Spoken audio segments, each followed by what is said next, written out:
Sabe, quando a gente fala dos maiores pilotos de todos os tempos, é normal que os nomes mais recentes venham logo à cabeça, né? Mas, e se a gente voltar um pouco no tempo? Antes mesmo do reinado de Schumacher, Antes daquela magia do Senna na chuva, e bem antes do Hamilton quebrar todos os recordes, existiu uma lenda que basicamente escreveu o manual sobre o que é ser um verdadeiro campeão.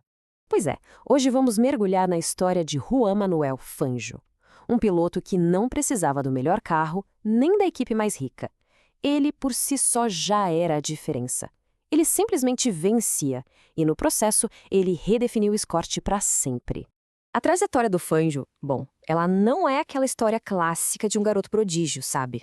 Muito pelo contrário. O caminho dele até o topo foi tão diferente quanto o talento que ele tinha. Nascido lá na Argentina, em 1911, Fangio era um ponto fora da curva. Enquanto os garotos europeus já estavam acelerando em circuitos famosos, ele estava com a mão na graxa, aprendendo tudo sobre carros como mecânico. A verdadeira escola dele não foi o kart, mas sim as corridas de estrada super perigosas e brutais da América do Sul. E aqui está o pulo do gato. Ele não só pilotava, ele sentia o carro. Ele entendia cada parafuso. Ele sabia tirar o máximo da máquina porque conhecia a alma dela, muito antes de pensar em pisar fundo. Essa era a grande vantagem dele. Agora, pensa nesse número. 40. 40 anos.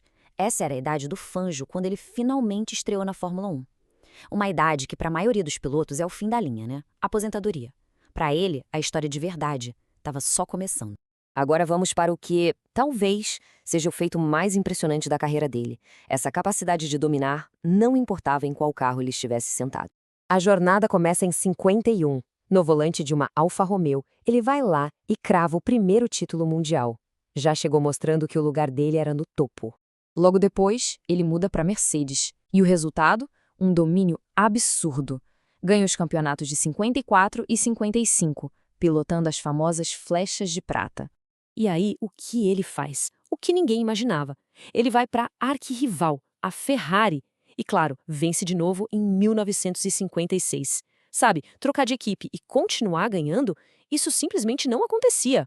E para fechar com chave de ouro, em 1957, ele leva o quinto e último título dele com uma Maserati.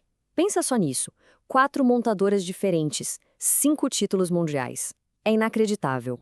E essa frase aqui, ela resume tudo. Ele não moldava o seu estilo ao carro. Ele moldava o carro ao seu estilo. Fangio não era refém da engenharia. A engenharia que tinha que se virar para acompanhar ele. É algo que a gente nunca mais viu no esporte. Mas só falar das vitórias não conta a história toda. Para entender o tamanho do Fangio, é preciso entender o mundo em que ele corria. O mundo de cada curva podia ser a última. Então, o que realmente significava ser um piloto de corrida lá nos anos 50? A realidade era a seguinte: circuitos brutais que não perdoavam nada, sem áreas de escape. A segurança era um capacete de couro e uns óculos. Só isso. Falha mecânica não era uma possibilidade, era uma certeza. E o mais assustador, um erro, por menor que fosse, não significava perder a corrida. Significava perder a vida. Isso quer dizer que ser piloto naquela época era, na verdade, ter 2 empregos. O primeiro, o do piloto, saber a hora exata de atacar. Mas o segundo, e talvez o mais importante, era o trabalho do sobrevivente. Saber a hora de tirar o pé para poder correr no dia seguinte. E o Fangio era um mestre nos dois. Ele pilotava com um controle absoluto, uma inteligência que ia muito além da velocidade. Ele não era só rápido, ele era um estrategista da sobrevivência na pista. E foi justamente essa combinação de velocidade com inteligência que o levou a construir um legado que, por muito tempo, pareceu impossível de alcançar. É só olhar essa sequência aqui. 5 títulos mundiais em 7 anos. Foi um domínio quase que total.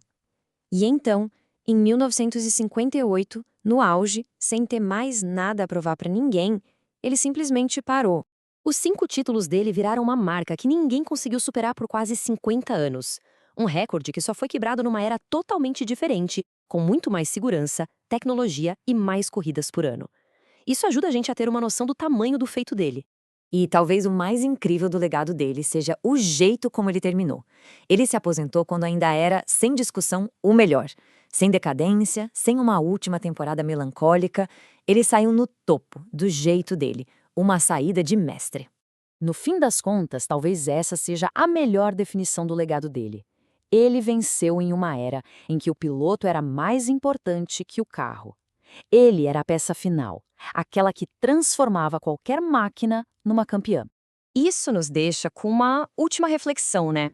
Hoje, no mundo tão dependente de dados, de simulações, de engenharia, o que a gente pode aprender com um homem que foi o mestre absoluto do controle puramente humano?